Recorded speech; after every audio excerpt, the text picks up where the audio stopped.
Hello, Warhammer heads. I'm Teri, and this is my first vlog.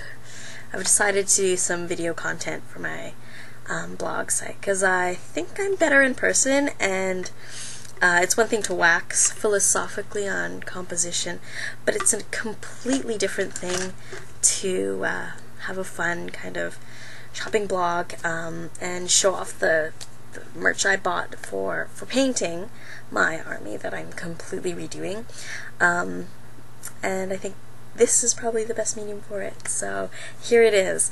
Those of you who don't care about what I'm buying, I actually do ask you to check this out because this blog is also about stuff that you can buy at Games Workshop, sort of, and why you shouldn't, and you should go to your local art supply store, craft store, or generic hobby store slash train store, the model train store, airplane store, that sort of thing, to you, because quite frankly there is a plethora of products out there that are at the very least equal and sometimes better than what Games Workshop offers, and usually cheaper, better value. So I'm going to go through some of the stuff I bought for myself for painting up my new, new Tau army, and why I like it, and maybe inspire you to get out the door and do maybe some little bit of comparison shopping. So the first thing I bought was brushes. I kind of want to talk about brushes a little bit because I think it's a really important thing for obviously it's an important thing for the hobby, but when it comes to brushes, workshop brushes, I used to use them a lot when I used to work for the company, and I got a discount on them. When you're talking about $3 brushes, they're a fantastic $3 brush. Games Workshop brushes are fantastic at the discount price point for staff. When you get out to $5, $6 for a standard brush, $8, $9 for a tank brush, or how much these ones cost now, it's a little bit more expensive than other stuff that's in the artist range. When you go to a fine art supply store, you can get some really fabulous brushes at that price point, and higher quality brushes as well. So these ones are actually cheaper than Games Workshop brushes. I like these are Dynasty Taklon brushes. The Taklon fiber is a synthetic fiber. I like them because I find that Taklon as a fiber, it doesn't have cuticles like fur or hair, so it doesn't absorb and keep as much product. So I find that any product I pull up, like paint I pull up off my palette with this brush, especially when it's wet, it really distributes well back onto my models and doesn't keep it, thus doesn't get washed out of my brush as well. So it does hold quite a bit, and it does dispense quite a bit, but doesn't waste as much. So I kind of like them for that. So these are like the tank equivalents. I've got hammerheads coming, I've got a standard brush, and I got some fine detail brushes as well.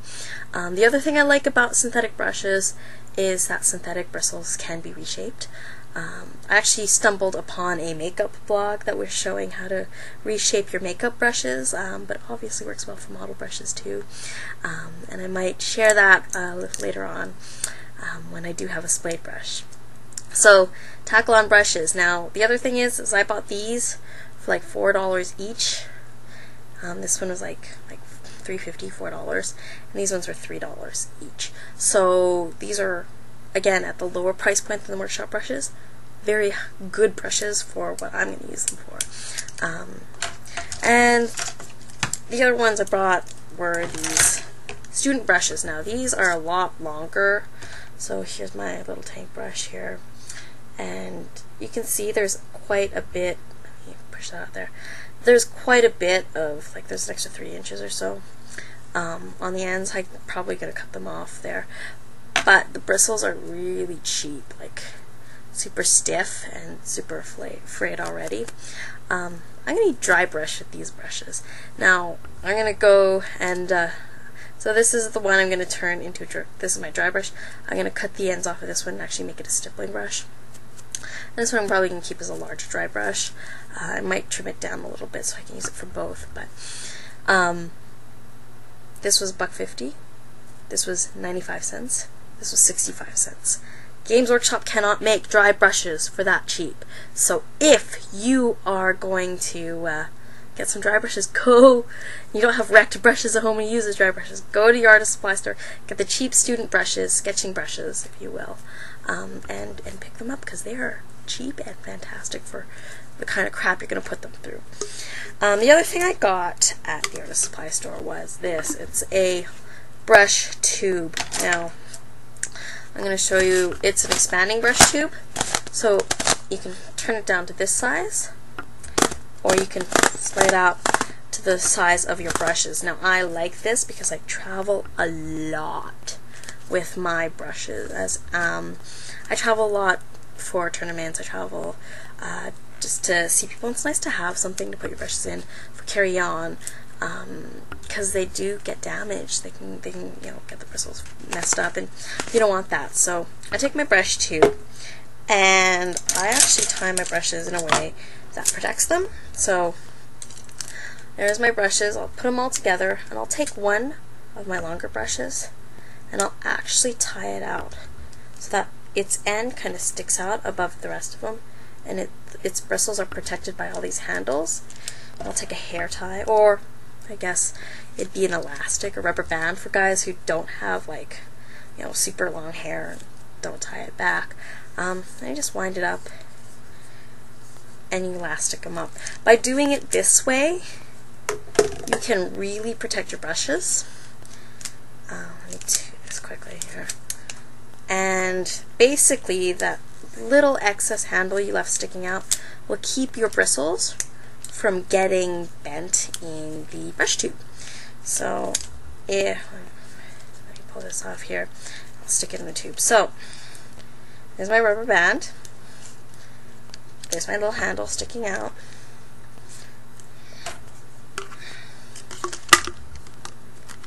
There's the brush. My bristles are protected. No splayed bristles. So, very, very cool tip. Nice thing to have the brush tube for traveling.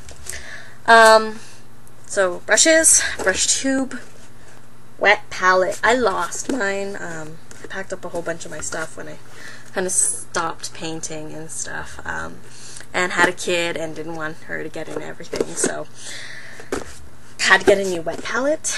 And if you do not have a wet palette, I urge you to get one. Now, Games Workshop sells these tiny little crappy palettes. I don't even know if they do anymore still. They're so awful. The little wells are tiny, and you can't do anything in them. You can't mix, you can't blend. It's brutal. This thing, I think those are like $5. This thing is $11. But here's what it comes with. Let's see here. Cellulose paper. So you soak this paper and act kind of like a membrane for the water to come through, but it doesn't let your paint to seep out. So you take this sponge, stick it in your little wet palette, take the paper, stick that in the wet palette, pour hot water in your wet palette, and just let it soak for like 5 minutes. Dump out the excess water, and you're ready to go. You can paint on, put like dime-sized amounts of paint, smaller than that if you want, and work with tiny amounts of paint, and it stays moist for a long time. Like, you can put tiny specks of paint on here, leave it for a day if you put the lid on, and come back to it and bring it right back and continue painting where you left off. So it's fantastic if you paint individual models, like one at a time character models. It's great if you're doing batches and you're mixing a whole bunch of paint on the palette, and you need to run, you need to say chase around a 2-year-old, and that's great because you can just bring the paint back and you're ready to go. So wet palette, $11, fantastic. Changes the way you paint. If you don't have one, and you didn't really want to, follow any of the tutorials online, because there's quite a few to make your own, paper towel and styrofoam plates and all that stuff. This is reusable. I love my wet palette. I loved it so much. I clearly bought another one, so worth it. $11. The other thing that I picked up was this coarse pumice gel. So it's by Golden. I wanted to try some new basing techniques. I really hate, and when I say hate, I mean hate the sanding process of mobs. It's just like glue the sand down, wait for that to dry, glue the, you know, glue seal on top, wait for that to dry. It's always flat. It's kind of boring unless you can mix it up. And Games Workshop sand for like $9 is just, you know, it seems like a waste. This stuff, on the other hand, is really interesting. It is like a, basically, as far as I understand, it is an acrylic binder mixed with a pumice rock. This one is the coarse one, so it's kind of, they have an extra coarse one as well, that I was thinking about maybe getting for it to mix the texture a little bit.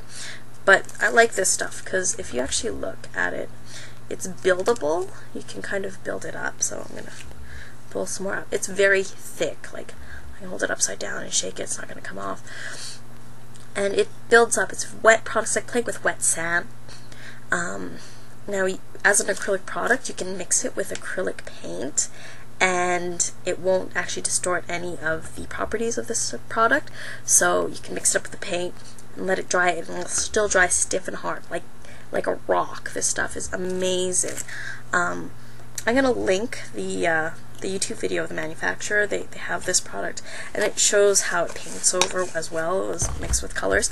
It's pretty amazing stuff. It's amazeballs. I might make a little video on the outcome of how I used it, but it is pretty interesting. And I put a little bit on a base just to test it out, and I couldn't scrape it back off. Like, I didn't glue seal or anything. I just put it on, let it dry overnight, and it was like hard as a rock, and it's amazing. So I'm gonna try basing some stuff up with this stuff, and hopefully I can, you know, mix some color in there and make that basing process a little faster for me, because I'm kind of slow at it.